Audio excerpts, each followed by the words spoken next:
Hello बच्चों, नमस्कार। तो आज है गिनती। संस्कृत की गिनती 1 से लेकर 50 तक है। तो आपको 1 से लेकर 10 तक याद करना है, उसके बाद आराम से आपको लर्न हो जाएगी।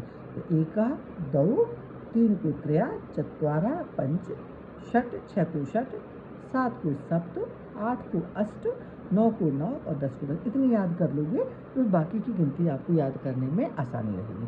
अब 11 को एकादश, एक पहले पीछे वाले की संस्कृत पहले लिखेंगे और बाद वाले की बाद में लिखेंगे। 10 और 1 मिलकर 11 होते हैं, तो 10 की बाद में एकादश, 12 की द्वादश, 13 की संस्कृत त्रयोदश, 14 की चतुर्दश और 15 की पंचदश, 16 की हो जाती है षोडश, 17 की सप्तदश, 18 की अष्टादश, 19 की नवदश और 20 की विंशति। अब इधर से 20 की संस्कृत बदल जाएगी, तो 20 को क्या बोलते हैं संस्कृत में? विंशति।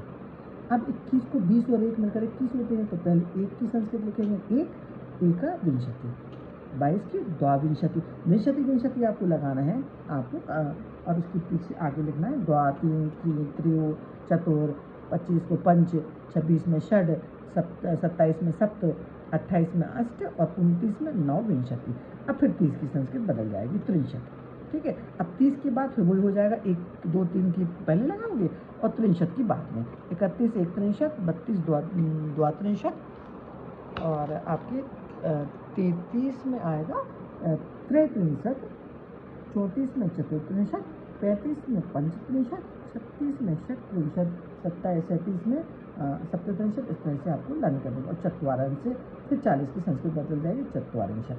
ठीक है, फिर 40 के बाद 42 2 3 4 5 की संस्कृत लिखोगे और उसके बाद आपको चत्वारिंशत लिखना पड़ेगा। और फिर 50 की संस्कृत क्या हो जाएगी? 50। इस तरह से आपको 10 की संस्कृत क्या है? 10। ठीक है, अब 20 की संस्कृत क्या है? विंशति।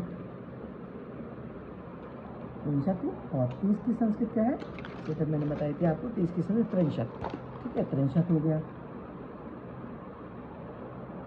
और 40 की संस्कृत चत्वारिंशत और 50 की संस्कृत पंचाशत।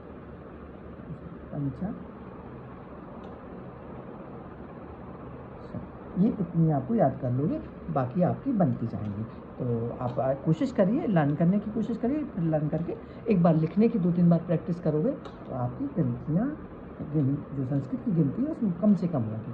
अगर आपको हमारा वीडियो अच्छा लगा हो तो प्लीज़ शेयर भी करो, लाइक भी करें, सब्सक्राइब करो। बार बार आपसे कहना पड़ता है तो प्लीज़ चैनल को सब्सक्राइब करो।